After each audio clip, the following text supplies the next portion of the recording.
Tôi gọi bà là bà cũng được, gọi là cô cũng được, gọi là chị cũng được, vợ cũng được, cái gì cũng được. Mồm tôi gọi bằng bà là vợ, thế nhưng mà trong đầu tôi nghĩ là chồng, chả ai cấm được tôi cái điều đó cả.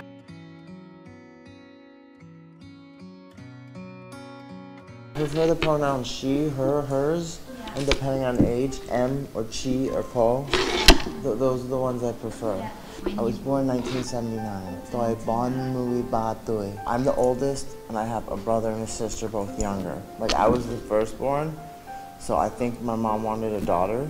I remember being kindergarten, which is like 5 years old. Like, I had Barbie dolls, and my sister didn't really like those things. She liked sports. And I always was in the kitchen with my grandma learning all the recipes.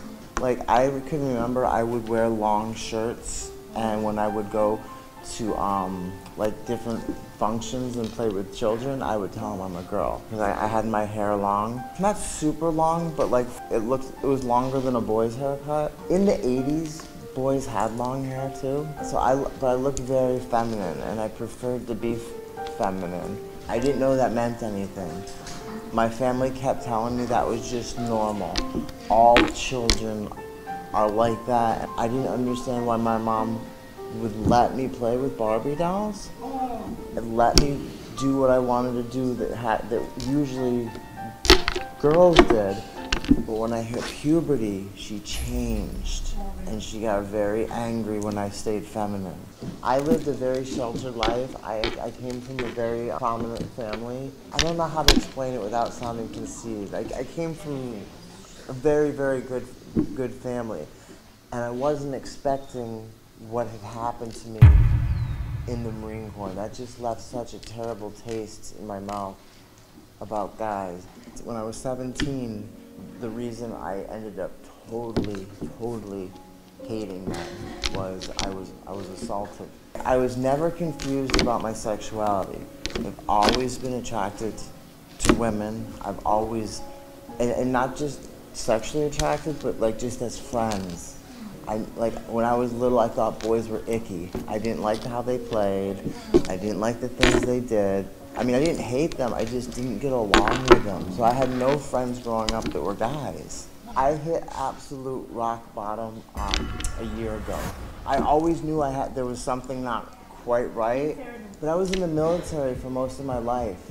So if I was to ever question this, and if I ever asked one of the military doctors, I would be kicked out of the army. I would lose my pension and all, that was my job. So I was terrified to even think about it. And I wore a uniform most of my life, and men and women and non-binary were all treated equally. We all wore the same uniform. You could cut your hair short. So it was very easy for me in the military. You have to remember the word transgender did not exist in where I grew up in the 80s and 90s. I had never heard that word until 2010, and I was in the military, and people made fun of that term. I heard all these negative things. For a really long time, I felt really bad having to say I'm transgender, because society had put that image in my head that it was something to be ashamed of. If you were born male and you wanted to be female, that you had to like men. That's what I was taught.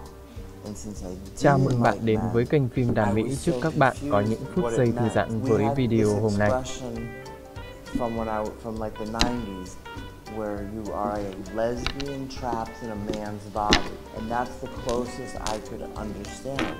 Well, my very first love, she's still one of my good friends to this day. We were basically children. We were 14, 15 years old. We're really, really good friends. It turned into, a relationship. But then I met my first wife in high school. After I was in the Marines, we got pregnant. For my family, it's different all over the U.S., but if you get someone pregnant, you marry them. We got married. She was confused about her sexuality. It ended up, she discovered that she was more attracted to women. The type of discrimination I experienced, I can never complain about Vietnam, because it's not a Vietnam problem, it's a people problem. Everywhere in the world there's going to be people that are ignorant, and I'd say in some parts of my country, it's far worse. So it wouldn't matter where I am. I had the same problem in the United States. In Vietnam, usually people are respectful enough where they might not understand it, they might not like it, but they're not going to try and hurt me over it. In the US, we have people that are physically assaulted and physically hurt. And when people call me names, it doesn't bother me as much as when they call my wife names or call my children names or call her mom names. I got so lucky. What I always tell my wife, only by chance did we meet.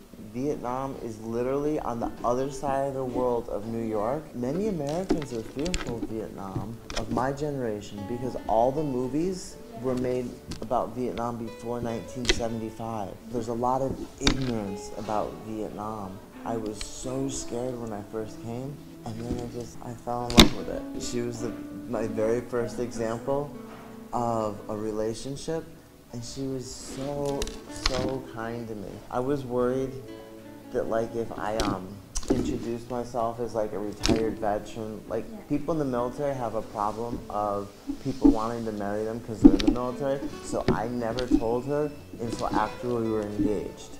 And people still use that against her, saying that that's why she married me. She never knew anything. She thought I was just a poor, unwanted, I don't know how to explain it. She took me in, she explained things in Hanoi, she helped me find my first job, she made sure people didn't take advantage of me. She was so kind. At first we were just friends talking, getting to know each other for a very long time. And then I started seeing how not everybody was as kind-hearted as her. And then I was like, I have to have her. She needs to be my wife. Vợ ya vợ, mai, vợ tôi đẹp. Em hỏi câu hỏi mà ai cũng sẽ có thể trả lời là rất sốc. Không có gì làm chị sốc hơn cái việc này hết ấy. Khi mà chị nhận thấy bà ấy với cái thân hình khác trên mạng xã hội, chị cực kỳ sốc. Là 2 ngày liền chị vẫn không làm gì ấy. Cảm giác trong tình trạng lúc nào kiểu run lẩy bẩy ấy. Cứ sốc đến mức độ như thế. Thế rồi trong đầu chị nó rất là nhiều những câu hỏi. Có phải là bà ấy đã dùng mình là mình không hay không? Hay là bà chỉ là vì tâm lý thông thường thôi? Nếu như mà đúng bà ấy là bình phong thì mình không thể chấp nhận được. Bởi vì sao bà ấy lừa dối mình? Còn nếu như mà vì để mà chị tâm lý thì chị có thể thông cảm và hiểu. Biết đâu đấy sau này xong chữa trị tâm lý xong rồi bà sẽ quay trở lại cái thân hình bình thường. Còn nếu như cái tình huống trước mà bà ấy làm bình phong mà bà ấy đổi như thế này thì chắc chắn là bà ấy thích con trai rồi. Đấy mình nghĩ thế. Và nếu mà bà ấy thích con trai thì đương nhiên là chị đòi chia tay rồi. Không thể là chịu được cái hình hài đó. Thậm chí chị còn miệt thị khi mà thấy hình hài này không đùa, bởi vì chị sốc lắm. Trong đời chị chưa bao giờ hình dung được cái người đàn ông của mình mà cuối cùng là thành cái này đấy. Chị dùng tất cả những cái từ mà khó nghe nhất biện thị bà ấy, nên là bà ấy cũng sốc. Bà ấy thì bà ấy nói là bà ấy vô cùng yêu chị và chị cũng thế. Bây giờ người vợ của mình miệt thị mình trong cái hình hài, bà ấy rất tự hào. Thế là bà ấy cắn lại chị, hai bọn tớ là cắn nhau ý chóe qua điện thoại thôi. Xong cuối cùng là chị đòi ly hôn. Bạn ấy bảo với chị là chưa gặp bà ấy ngoài đời thì làm sao biết được bà ấy thay đổi những gì, thôi cứ gặp nhau đã rồi tính tiếp. Thế chị thấy là không có lý, chị cứ để bà ấy về để chị xem là tình hình thế nào, có thể hàn gắn được hay không. Tháng 8 bà ấy như thế ở bên Mỹ, tháng 4 bà ấy quay lại Việt Nam với cái hình hài của người nữ như này. Chị sốc cực kỳ luôn, vẫn còn sốc. Hình ảnh qua mạng là một chuyện, nhưng mà người thật thì là một chuyện khác. Cái chị sốc đến mức độ mà chị đứng sững ở sân bay luôn. Chị còn không dám ôm bà ấy, giang tay bà ôm mình đứng im luôn. Bà ấy khóc luôn ở sân bay ấy. Từ nửa vòng trái đất quay sang với vợ sau một năm xa cách mà bị vợ từ chối ngay ở sân bay như vậy, bà ấy rất là buồn. Thế thì chị cũng nghĩ rằng cũng chỉ ăn ủi như kiểu mọi người thôi. Đây tôi đây. Thương quá. Thế tội nghiệp vỗ về cho nó khỏi khóc ấy. Trên taxi từ đường về nhà cũng không ai nói năng gì. Thì mình cũng đưa tay để cầm. Sau là mình chạm cái ngực bà ấy. Thế mình bảo thật à? Em bảo thật. Về chị vẫn đòi ly hôn. Tức là lần đầu tiên chị không dám nhìn thẳng với cái mặt đâu. Sao lại thế này? Hai cái tuần đầu ấy chị vẫn có đòi ly hôn quyết liệt lắm. Thế xong rồi bà ấy nói với chị là nếu như mà đòi ly hôn bà ấy cũng không ký giấy, bà ấy sẽ đi Ukraine trong tuần tới, bà ấy bỏ mạng ở đấy thì lên đại sứ quán mà lấy giấy báo tử về lấy chồng. Chị cũng cứ suy nghĩ, chị bảo là ôi thế bây giờ biết ý định của bà ấy như thế mà mình cổ vũ cho bà ấy đi Ukraine, lúc này bà ấy bỏ mạng ở đấy thì cuối cùng là mình lại thành một cái người mà tán tiếp đẩy bà đâu dỡ chết kiểu vậy. Dần dần chị suy nghĩ lại, thôi thì mình cứ thử rồi lại mở lòng ra xem như nào. Thì chị bắt đầu ra ngoài với bà ấy, trong cái hình hài nữ, tiền đi ăn bún chả thôi. Mọi người nhìn chị rất là như kiểu là ngơ ngác, cứ không hiểu tại sao mà chị lại đi với người như thế này. Đầu tiên chị cũng không dám nói là đây là chồng em đâu, chị cũng cười thôi. Sau dần dần đi ra ngoài nhiều quá thì thấy nhiều người tấn công bà quá, ví dụ trông như con ma ấy, trông như con quỷ này kia, thế mình mới bật lại. Bây giờ thì bà thấy ma quỷ sống với người bao giờ chưa? Tại sao anh chị nói một con người như thế? Bà thấy bà ấy có 3 mắt à? Hay là 4 tay à? Thế tự nhiên là mình lại dương vây mình bảo vệ bà ấy. Xong dần dần mình thấy là cái con người này cũng đang rất cần bảo vệ giữa cái xã hội này. Thì thôi bây giờ chị đã quyết định là chị đồng hành với bà ấy. I purposely kept it a secret from her in the beginning because I didn't know. Like, let's say I had told her and it turned out I was wrong. I would have put her on a giant roller coaster for no reason. I didn't go from identifying as a male to female. I was non-binary for a few months. And all that meant is I didn't feel I fit in either category. And I trusted my doctors at the VA. They told me to give it at least 90 days. They said I really should wait a whole year, but I said I don't have a whole year. It was COVID. Nobody was going outside to see me, and we didn't have Wi-Fi. I made a Facebook. I tried setting it to private, and some really mean people don't like the LGBTQ community. I had problems with some. We all had to share the computers. I think maybe I didn't log out my password. Her opinion is the only one that matters. I was so scared I was gonna lose her. Khi mà chị miệt thị bà ấy như vậy nên là bà ấy cũng rất co mình lại. Khi bà ấy co mình lại thì mình lại càng nghĩ là bà ấy thích con trai, bà ấy gọi từ chối mình. Lại càng cái tư tưởng ly hôn càng gọi là đẩy lên cao trào. Nên nghĩ được khoảng tầm 3 tuần trước khi tôi quyết định đồng hành với bà xác định rõ ràng tôi không thể đi cùng với một người một ngày đẹp trời đó bà rẽ một hướng khác và để tôi bơ vơ. Còn bà đi với giai thì bây giờ tôi thế nào? Bà phải xác định rõ quan điểm.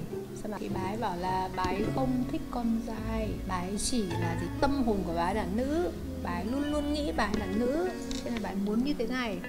Bà ấy không thích con trai. Và nếu mà bà không thích con trai thì bây giờ tôi không thích giống tên trộm nữa. Có nghĩa là chị suốt ngày chị xa giấu, mọi người hỏi ôi thế chồng em sang chưa? Nửa bạn bè gia đình chị biết bài trên mạng xã hội, bà cũng gọi là khuấy đục cái TikTok đó rồi. Thế là mình không giấu được nữa. Xong cuối cùng là chị bảo là bây giờ tôi quyết định tôi đồng hành với bà là tôi phải bước ra ánh sáng. Đấy là ngày 17 tháng 5 thì chị quyết định chị làm cái tiết nhỏ ấy, ngắn đấy.